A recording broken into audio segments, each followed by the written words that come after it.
there. My name is Abraham. It's actually a pretty interesting name when you hear the story behind it. It means father of many nations, although that is by no means how I started. Back in my younger days, I was known simply as Abram, a name which meant merely father, which was somewhat funny considering the fact that I had no children. My wife and I had been trying for years, but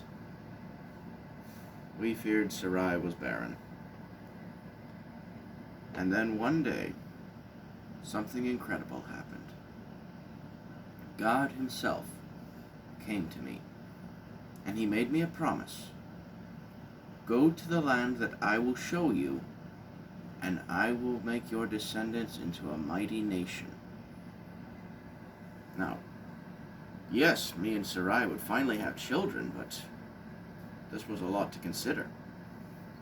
We lived in the city of Haran, a very powerful kingdom, actually.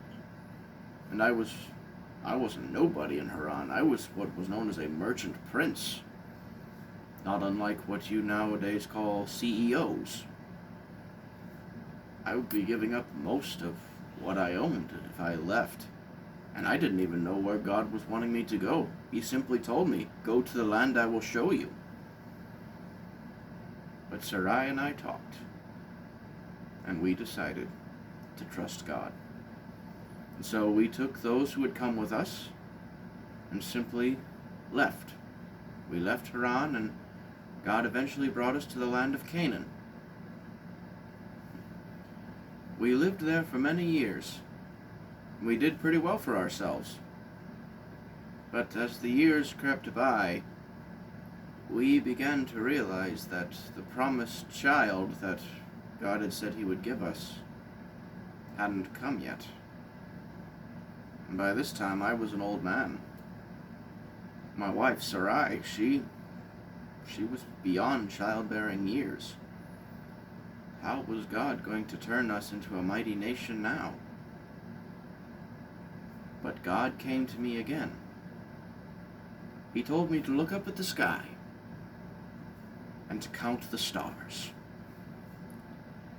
for my descendants would outnumber even them.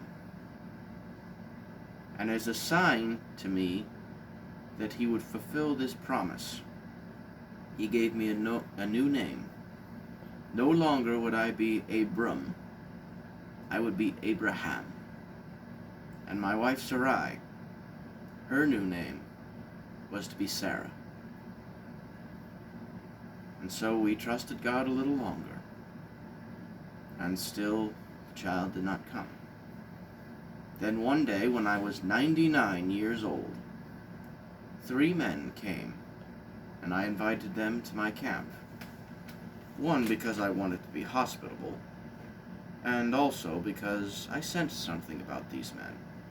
There was something special about them. So, my wife and I, we prepared a meal for them. I enjoyed their company, honestly.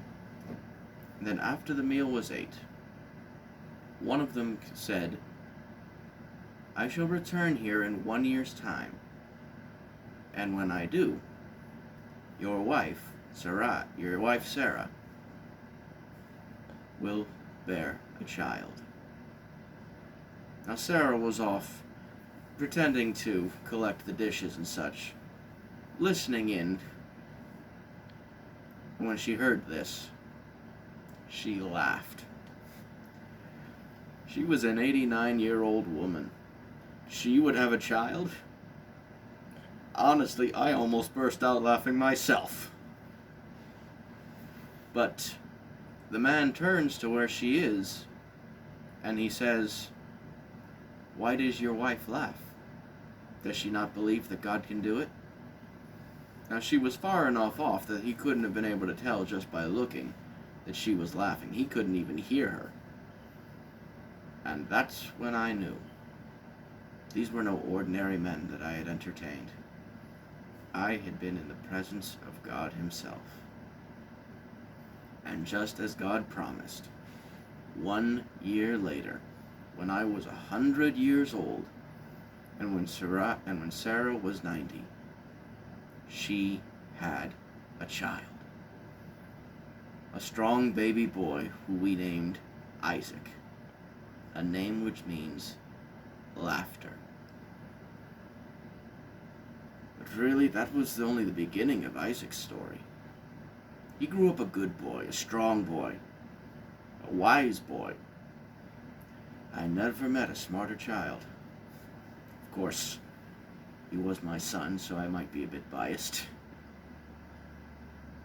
But one day, an angel came to me, and he said, God wants you to prove that you truly love him beyond anything else. He wants you to offer him a sacrifice. Anything he wants, I said. I love God more than anything. And my heart sank as the angel said, God wants you to sacrifice Isaac. To this day, my blood runs cold when I think of that moment. I had waited years for God to bring this child to me, and now I was to give him back? Admittingly, a part of me didn't want to do it, but how could I refuse God, even this? And so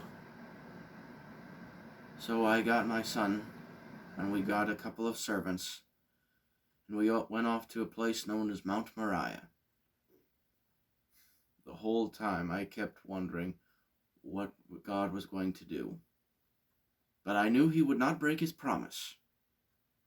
So even if that meant bringing Isaac back from the dead, God would still fulfill the promise he had made.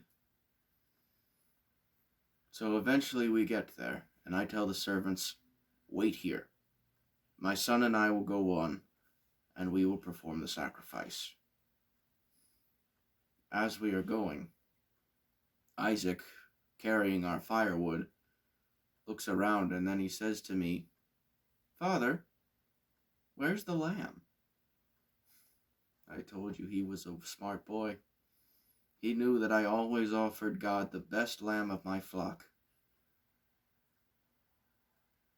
And I just couldn't tell him. I said, God will provide. So we made our way to the spot.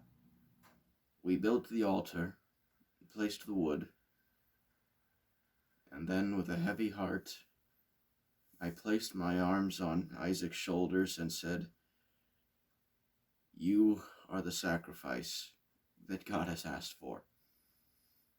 The tears were streaming down my eyes. I expected Isaac to scream. I thought he would try to run. But instead, he simply took my face in his hands and said, Go ahead, Dad. You can't deny God what he asks for. Such a good boy. So I tied him up and placed him on the altar. I raised my dagger to do the deed, and just as I was about to bring it down, a voice cried out to me and said, Abraham, stop! Don't harm the boy! Without thinking, I threw the knife to the ground. And the angel of God came to me again and said, You've proven yourself, Abraham. You didn't even withhold your son Isaac from God. I hurriedly got Isaac off the altar and unbound, and as we were hugging each other, he taps my shoulder and points to something behind me. There, in the nearby bushes, is a ram, its horns caught. And then Isaac turns to me and says, God provided. And so we sacrificed that ram to God in Isaac's stead. And then we went home. My son grew up so much during that one trip. He'd left as a boy. He came back as a young man. that if there's something to learn from my story, it's that God always keeps his promises. I was 100 by the time that that the promise of a son was given to me, but God still kept it. And even when God tested me, he still kept his promise. God always keeps his promises.